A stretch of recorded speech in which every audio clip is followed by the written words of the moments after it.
Você sabia que a advertência não é coisa que de sete cabeças, nem a pessoa vai ficar chateada, nem nada. É só um documento e que é seu dever aplicar esse documento? Pois é, você precisa desse documento para provar qual tem sido a conduta dessa pessoa. Porque tem muita gente preocupada com a lei do governo, que agora está sendo votado, que pode ser que eu não possa mais dispensar ninguém da minha empresa. Você vai poder dispensar se você tiver um justo motivo. E como você vai mostrar que você tem um justo motivo? Através das advertências, das suspensões que você já aplicou nessa pessoa. Mas você não pode sair aplicando se você já perdoou tudo aquilo que ela fez, entende? Então você precisa criar regras, criar políticas, e não é baixar do Google e fazer. Eu falo muito isso para os meus alunos. Nós fazemos uma reunião com os nossos empregados para que eles possam participar da criação dessas regras. Carmen, até parece que eles vão criar uma regra de que eles não podem usar o celular. Gente, você não vai pôr em votação se eles podem ou não usar o celular. Pessoal, a regra de hoje é sobre usar o celular. Então, nós vamos decidir se vocês vão poder usar o celular no intervalo de café ou se vai ser só no intervalo de almoço. São essas duas decisões, mais ou menos, que eles podem tomar.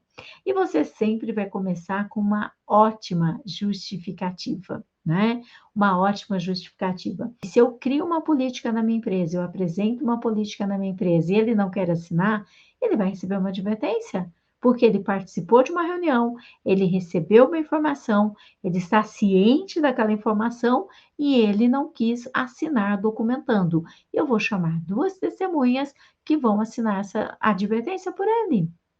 E se ele não quiser assinar a advertência, eu já estou prevendo que ele não quis assinar nem a política e nem a advertência. E está tudo bem? E se ele volta a se comportar dessa forma, aquela advertência é válida para ele também, né? Aquela regra sobre usar celular, não usar, não importa, é válido para ele também, independente dele ter assinado ou não. É válido para todos na empresa. E o grande segredo, quando você vai implementar uma regra, é não ficar fazendo o discurso do passado. O que está no passado, está no passado. Quando você vai implementar uma regra, é a partir de agora, as coisas serão assim. A partir de agora, né, tudo vai funcionar desta forma. E aí você cria a regra e as pessoas assinam.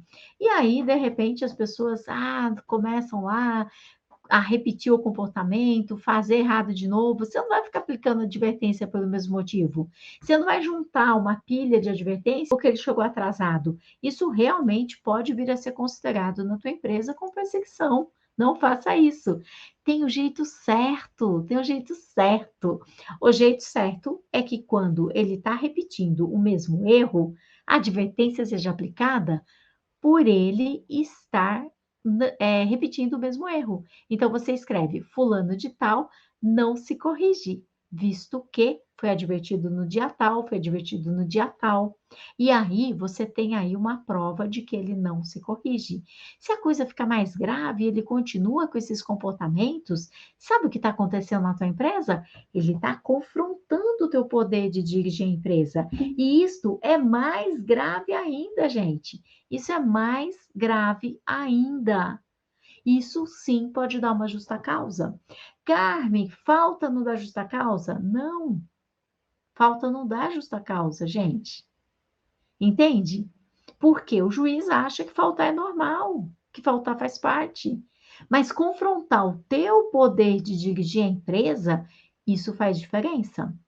E é por isso que a minha fala é sempre direta com o dono da empresa. Carmen, mas você não fala com supervisores, com gerentes e tudo mais? Os supervisores e gerentes não podem tomar decisão de qual é o risco que a empresa vai correr. Porque a lei diz uma coisa, a CLT tem algumas informações. E, de repente, lá na convenção trabalhista da pessoa, tem outras informações. Vale aquilo que é mais benéfico. Aquilo que é mais benéfico para quem? Para o empregado. Porque lembrem-se, leis trabalhistas não são justas, leis trabalhistas são protecionistas, elas existem para proteger as pessoas. Esse é o objetivo das leis trabalhistas, que o empregado é considerado perante o juiz hipossuficiente, que ele não tem condições de decidir sozinho. E o dono da empresa vai avaliar de que forma e quais riscos ele quer correr na sua empresa. Não dá para o gerente avaliar isso pelo dono, não dá para o supervisor avaliar isso pelo dono, porque depois sai lá do bolso do dono. E sabe de uma coisa? Sabe de uma coisa, gente?